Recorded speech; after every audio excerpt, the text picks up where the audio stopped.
Sure. Notorious. Yeah. Great. Brian, whenever you start. Okay, great. Well, welcome. Thank you for being here. This is Willie Week's endorsement interview on whether or not we're going to endorse City of Portland ballot measures 26-249, 251, 252, and 253. I think we are really going to focus on 253. I think that's the one that's potentially the only meaty one here, and I think that's why you all are here, is for that one. You guys are all in opposition of this ballot measure. I'm going to ask that one of you take 1 to 2 minutes to tell us why you guys are here in opposition of that measure. Sure, I'll start with that. So Measure 26... Oh, sorry, real quick. Can you introduce yourself? Oh, sure, thanks. I'm Michelle Gilla. I'm the Director of Realtor Advocacy for the Portland Metropolitan Association of Realtors. So I handle the governmental affairs for our local association here, not the state association. Yeah, so Measure 26-253 basically will allow the City of Portland, the government, to mandate energy efficiency upgrades to any structure in the City of Portland. So that's houses, buildings, churches, grocery stores, what have you.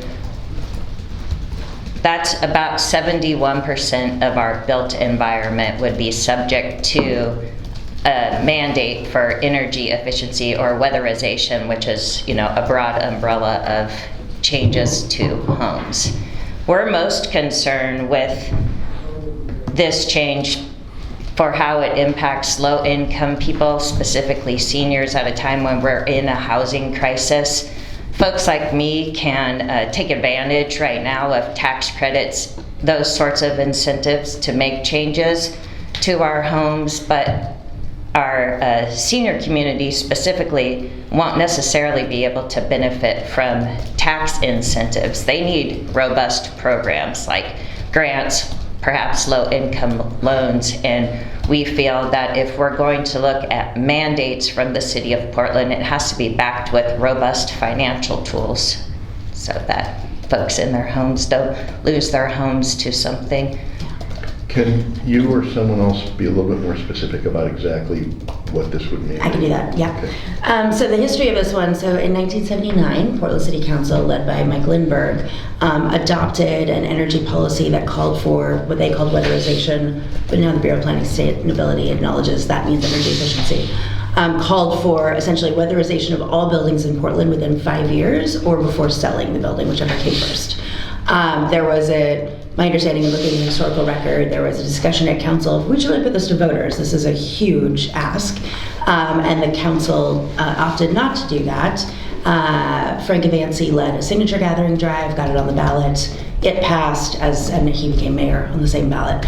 So that put language in the charter saying the City of Portland cannot mandate weatherization without taking it to voters for approval. So that's been in the charter since 1980.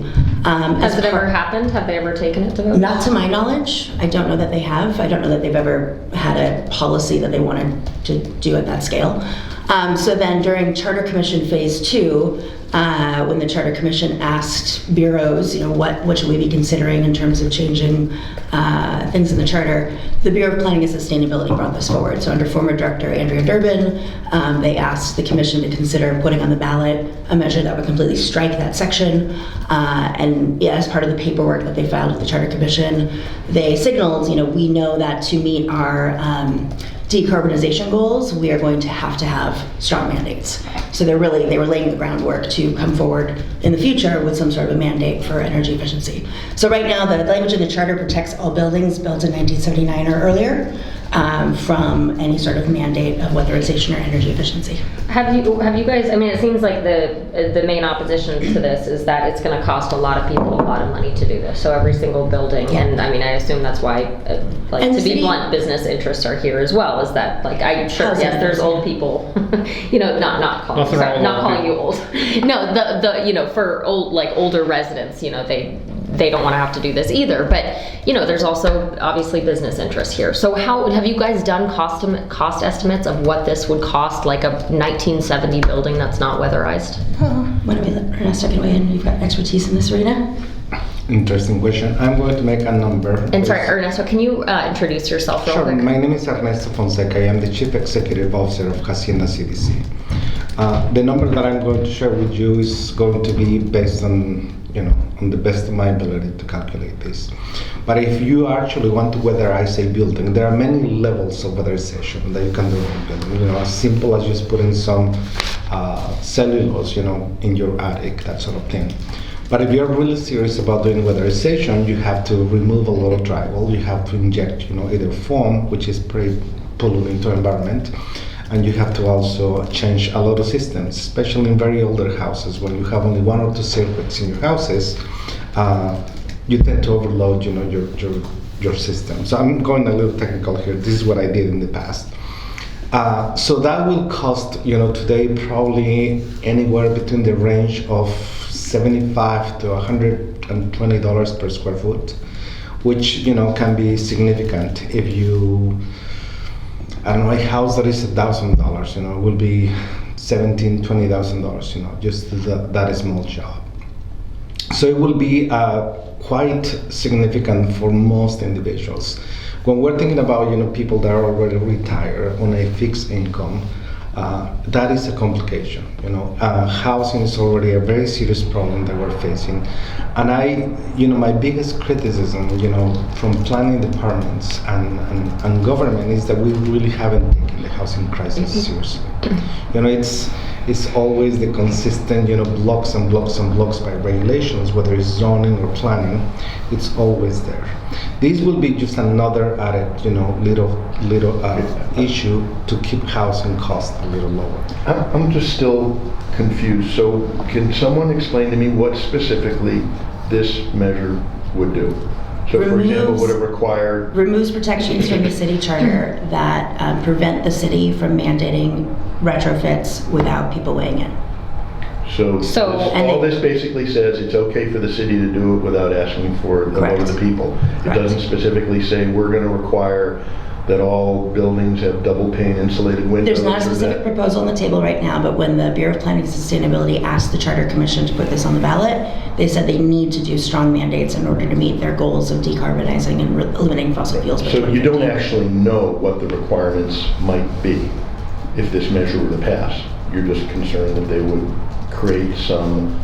Like we've had recent difficult experience with the obstacles. Bureau Right, that signaled the direction they may go. Yeah, they've been very clear on multifamily housing for energy reporting. Of course, we're already dealing with that on single-family homes, energy reporting at the time of sale. So we know from engaging with them that these are the proposals they want to bring forward, but feel like this in charter prevents them from being able to mandate, because it does prevent them from being able to mandate without going to a vote of all the But you people. can't tell me a specific proposal that you think they would No. forward if they had the ability to. Well, the Okay. proposal it blocked in the first place was simply requiring weatherization of all buildings within the city within 5 But years. what does that mean? Weatherization of They all had not buildings? defined it at the time, so it was very I mean, expensive. is this building weatherized? But as we far can as you talk know? about the things that it would require, Yeah, right? I mean, we right. all know what it would be. Imagine mandating people to, suddenly you've owned your home since like the 70s, Right. And now suddenly the city says you must pay to have your whole house insulated up to this standard, and it's your responsibility to pay for it. That, if you're a senior on a fixed income who's owned your home since the 70s, suddenly the city's requiring you to have a huge cost on your home. Are there any- The reason I'm here, just real quick, Mark, is that this is the opposite direction we're going now on these things. This came from the old leadership of the Bureau, since there was a leadership change that happened after there was the attempt to have a carbon tax mandated on city companies. We have been working on decarbonization, at least in the industrial sector, collaboratively. And the city recognizes now that they have a large fund that can provide incentives for people to do these things. There's no rationale for pulling this out of the charter unless you plan on mandating something, because you don't need Is to when there you're any- sitting on $1 billion in the Portland Clean Energy Fund, in which you can incentivize it, or you can actually provide grants for it. let's help people do it, not set up a scenario in which we're going to mandate that they have to pay for it. And they Are can you do that aware- now. They can incentivize now, they can provide financial tools now, Yeah. but instead of focusing there, they're focusing on Yeah. clearing a path to A a mandate. lot of times these Yeah. mandates follow patterns that have happened in California or other places, or other cities that have a mandate that you're afraid that we're gonna adopt. That's a good question. We could probably find Yeah, some. I'm sure we can. But there's nothing that they're pointing to and saying No. we're gonna be like Oakland or. So Not this that would, we're I aware mean, of. this would require what, a vote at the city council? Like, let's say this ballot measure did pass, and then the city council did want to mandate weatherization, it would what, just require simple majority vote? Through a public Okay, and process. is there any appetite on, have you guys sensed any appetite on the current city council? Obviously, they would, most of them would be gone by the time this, if the ballot measure did pass, it would pass. But has there been any appetite on the current city council for, like, excitement about if this measure were to pass, because they could? There's been so little public process on this amendment that that's a really good question. So no one really knows about it? No, it went through the Charter Commission. They took public comment on a variety of climate-related initiatives. 19 people waited on this one to Have any say, members great. of the city council taken a position on this? No. Not that I'm aware of. The way the charter works is if you got 17 votes, right? on They the had 16 commission, members at the time then who voted. it bypassed the council. So the council But I would never assume if would. every member of city council is opposed to this, that'd be something that you folks would both want to know and would want to advertise. Have you guys asked them? We've not, No. no. Been weighing in I mean, on they're this just, as they haven't been president part of does. this process, Yep. so there's never been a reason to go to the council Yeah. and ask them. I can say from having testified personally before the council on both the Portland Clean Energy Fund reforms that we were a part of and endorsed, which was a big deal because, people know we haven't been real happy with the Portland Clean Energy Fund, which is funded by business. And then on the work we've done on the Clean Industry Hub, which we're really close, we have a proposal to PSEF in this funding round, the chamber and the Bureau, to provide $25.5 million in funding for this Clean Industry Hub that we're about to launch. We've done that all collaboratively, and it's all based on a cooperative approach to decarbonization. This is the way we view it. This is a old approach to saying, hey, we're going to mandate something on people who can't afford it and make them pay for it. Our problem, nobody here is opposed to weatherizing homes. Right. It is something we need to get done, but we can't just tell seniors on a fixed income, especially now when it's the population that is slipping into homelessness at the fastest rate, that you're going to have to pay for this. And to your point, no, we can't point to anything that says we know it's going to happen, but that's the only rationale for pulling this out of the charter, when all it says is you can do it, you just need to get the voters to approve it. And again, to ask. And they could also incentivize it now. They have the money to do it. So To ask Nigel's Yeah. question again, Yeah. is there any city in America that is mandating weatherization of existing buildings, as far as you know? Not that I'm aware of. but we could research that Yeah. and get you an answer. Was it really only BPS that was advocating this to the Charter Yes. Commission? There wasn't any other bureau that stepped in? And do you know what the Charter Commission's process was for actually looking into this? And Yeah. what was their argument for it? They, I don't know that they made an argument for it. I think they just heard the city's argument that, hey, we've got these 2050 goals, we need to do decarbonization, we're going to need to do mandates. And the city was arguing, this is really a cumbersome requirement that we have to ask the voters about it. So they held a public hearing, there was a public comment period. They got hundreds of comments in general. I think one was they got a lot of comments about stronger fossil fuel bans, and did not put anything like that forward. Of all the comments they took in, 19 people, acknowledged this one, usually by commenting on all of them, the climate proposals, and saying, that one sounds good too. There was not a strong community advocacy perspective on this one, urging the city or the commission to do it. Who was overseeing, was it Carmen Rubio who was overseeing BPS at the time? This would have been, I believe so, yes. So, and her bureau acted without, what Yes, was so her? I will go back to that time. And again, I cannot speak directly for any city councilor, but I am fairly confident in saying that if you were to go to them and say, hey, were you a participant in this part of the process? They'll tell you no, that they were very frustrated that the Charter Commission went straight to the bureaus. Who's they? City council? The commissioners, right, the city councilors. I heard a lot of frustration at the time with the Charter Commission that they were going straight to the bureaus and circumventing the commission offices as the commissioners. Were in the charge. commission offices even, the weren't commission involved. offices are the bosses of their bureaus. They should know. But they were, so there was a couple of There was one charter, recommended charter amendment in particular that I can speak directly to that did not succeed. It did not get through the process. But the council office was very frustrated that they didn't even know that it had gone to Which the one charter was it? commission. It was the one that would have taken our hotel lodging tourist tax out of the charter and then made it subject to the council being able to do whatever they want with it. That was a very carefully crafted agreement, and so it's important that it remain in the charter. It did not make it through the process, so it's going to stay in the charter, but that was the one at the time that the chamber was very, very concerned about, and so we were actively advocating to keep it in.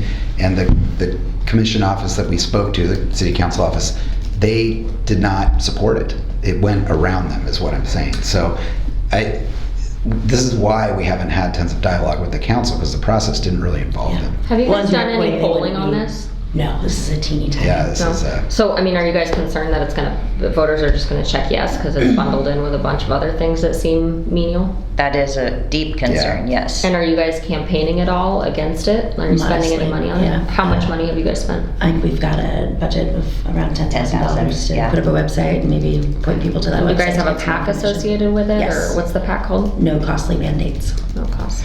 Okay. And is that PAC specifically for this one, or is it? Yes. And who contributed the 10K? Portland Metro Association of Realtors. Got it, okay, And okay. with direction from NAREB and NAREP are two affinity groups who have worked to promote So- homeownership. So it seems like if you're like, how feasible do you think it is that this thing is going to pass? Just because voters are like, sure. Well, I'll give you I think that Portlanders generally, I mean, today it's a little different, but historically, generally pro-government, trust things that get put on their ballot. If there isn't anyone out there saying, hey, here's something you should be concerned about, it's a very important role that you play. That, I think that without any sort of active opposition and arguments in the voters pamphlet, it would probably pass just So because. it seems like $10,000 is chump change. If you guys are really concerned about this passing, I mean, why not? I mean, is that going to be enough? Like, why not pour more money into this? I think that a lot of money that would ordinarily go to something like this is going in other directions right No, now. Where? No on Measure 118. 118. That's just the- Yeah. So have you guys been Counselor, frustrated city with your council. inability to get more money for this? Yeah, the risk it would be huge to bring about mandates like this. You already have home energy scores for every house that has transacted since they implemented the home energy score in 2015 or 2017. So those scores are available. They're on Portland maps. And it's really a grayscale, and I don't want to deep dive into home energy scores, but if you've already got the majority of your homes that are built before 1979, just by virtue of age at the low end of a home energy score, that's an easy target to say, okay, all these houses with these scores must make these energy improvements to their homes before they're allowed to sell them, or within 5 years. So the I- Metro Association of Realtors is the only one who contributed they contributed all 10K? So far, yeah. Okay. So, I mean, it seems like this is something that downtown developers and, other trade groups would be really, really unhappy. I mean, scared of. Why aren't they putting money towards this? So this was very much so under the radar that frankly we decided to jump in and do what we could do in terms of educating voters and just at least being a voice, pointing out some of the concerns with it a few days before the voters pamphlet deadline. So this has not been Like 8 days before. Right, it's like we've been tracking for Why years and wasn't years. this on your guys' radar before that? I don't think anybody was paying that close of attention to the Charter Commission Phase 2 that was supposed to be, house. So you guys weren't aware that this was a thing until a couple days before the voters pamphlet deadline? I would say in the weeks before we were discussing it. Yeah. Whether or not, is anybody going to weigh in on it? I guess we're going to have to weigh in on it. So, yeah. Did you say who you're representing? Smart Growth? I work with Michelle at Okay. PMAR. So Oregon Smart Growth, which is another client. Oregon Smart Growth has not taken a position yet. Okay. BOMA has Multifamily Northwest. Hacienda CDC is standing in opposition as well. Portland Metro Chamber. The bigger point here is that we don't want to take any risk that something like this could actually pass if it is really something that is being just put in there in a very obscure way, whether we knew about it or not, it's at this point irrelevant. If this passes, we're taking the risk of making housing even more expensive. That is the bottom line. You ask a question whether there was interest of businesses here. Yeah, for sure, but at the end of the day, if this passes, it's good for a sector of the business. So you create more jobs, you're spending more money, that is good for them, but not necessarily good for the resident. So this particular measure will hurt the most, those residents, economically speaking. I grew up in that, climate responsive world and energy efficiency. I did a master's on it. I have done award-winning houses, all green houses.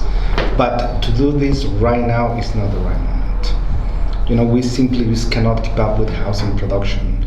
And if we, even make existing housing stock even more expensive, that's a very serious issue. We have to face all the time, every single day, long lines of people trying to get into housing, units, and it's a mess. The SHS, system is a mess. The PSA housing is a mess. All of it, at some point we're going to collapse, and if we bring one little more stone into this housing crisis, it's problematic. Great, thanks. Can any of you speak to 249, the utility redundancies? I'm getting caught up on your word redundancies. My understanding was it removes language that required like a 3/5 vote of, or I'm sorry, a more significant vote of the council than your standard. I don't think it's 26249, and it basically it sort of streamlines things with the utility franchise agreement. So it changes the objection process. Yeah, the old process. I'm not up to speed. It's been a year or so since I've looked at this, but it required things like you had to get 1,000 signatures to put something on the ballot to object to it. So very old standards, I think dating back to the 1800s and related to railroads, but they applied to franchises along the way. I know this actually became an issue I work with Verizon on various issues of the city. Their franchise agreement went before council in the weeks before Commissioner Nick Fish passed away, and then because we no longer had him on council, there weren't enough votes to approve it because of the charter requirements being so specific. So they've had a holdover franchise for a while because we have these very archaic rules related specifically to franchise agreements. The city's actually moving away from franchise agreements as well and to a standard code for all utility providers and wireless providers. Is there any, do you know where the utility companies stand on this ballot measure? I don't know that anybody's taken a formal position, but I think in general supportive of cleaning up really, really outdated language that's well over 120 years old. I feel pretty confident if they had issues with it, I would be. There's no opposition in the board. I'd be highly aware Yeah. of it. Okay. Yeah, I mean, I they think would be highly that one truly is a housekeeping Me measure too. of this is Yeah. very old, archaic language. Okay. Any other questions about 253? No. Okay. Great. Well, thank you guys for coming in. Thank you. Thanks for the Nice to time. see you. Yeah.